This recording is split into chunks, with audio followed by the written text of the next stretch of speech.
Hi, thank you for watching Dig Into China. I'm Dong Shang. If you have not done so already, you can pause and subscribe to my channel. Thank you very much. China's economy is no doubt entering a slow growth phase thanks to Beijing's zero-tolerance approach to COVID-19. Economists are toying with the term recession to describe it. Technically, a recession means 2 straight quarters of contraction, which is unlikely for China. Beijing has many ways to ensure it posts stronger growth than the US and EU this year. President Xi Jinping already gave order to do so. It means China will likely to unleash heavy government spending. However, many economists say that underlying conditions are starting to feel more akin to a recession due to lockdown in Shanghai and elsewhere. China has not experienced a recession in decades. Millions of new graduates are struggling to find a job. The business confidence has fallen, imports have fallen, and Chinese people are saving more.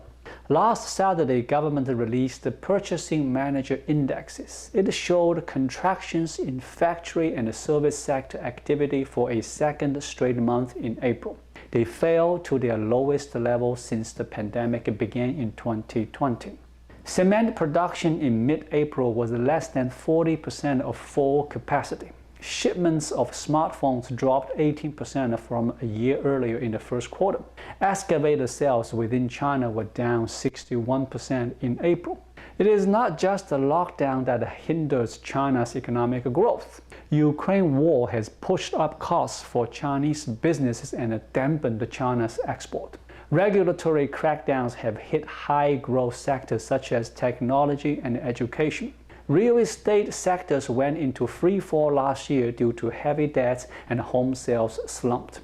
Slowdown in China will be felt globally when inflation and war are raising recession fears in the US and Europe this year. The US economy shrank 1.4% in the first quarter.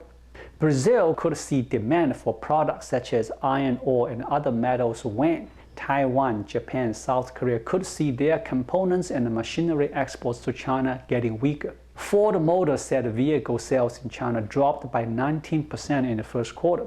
Texas Instruments cut its revenue forecast in Chinese market for the second quarter. In 2020, China's economy snapped back quickly after the first wave of pandemic.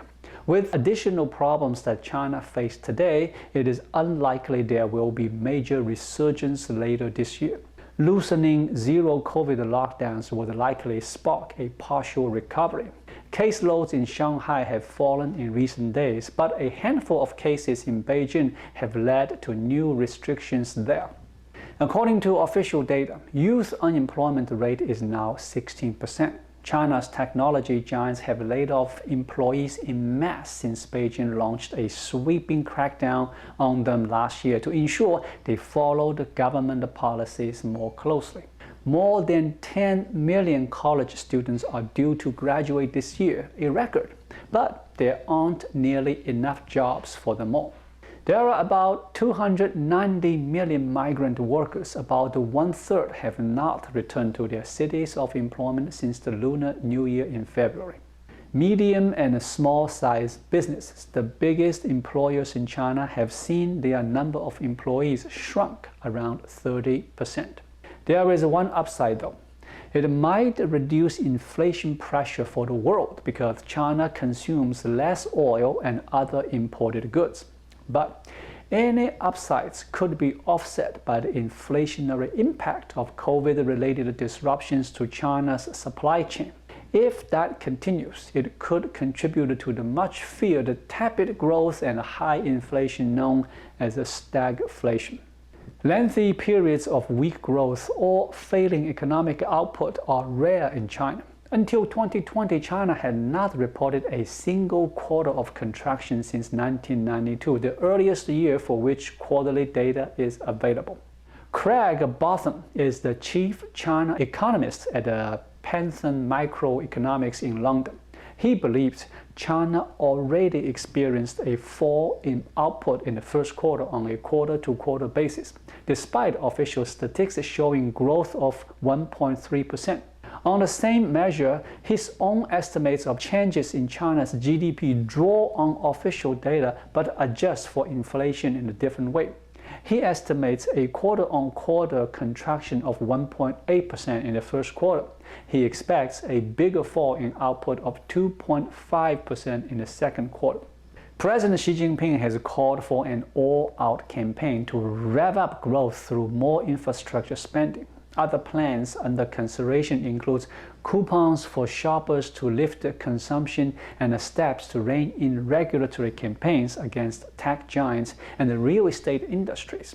Many economists are skeptical that traditional stimulus policies will work in any case due to COVID lockdowns. How can you fire up construction projects while sticking with zero-tolerance approach to COVID-19? With Beijing and Shanghai struggle to control COVID-19 outbreaks, China's pandemic strategy faces a moment of truth and is fueling debate over whether China needs to shift its zero-tolerance approach.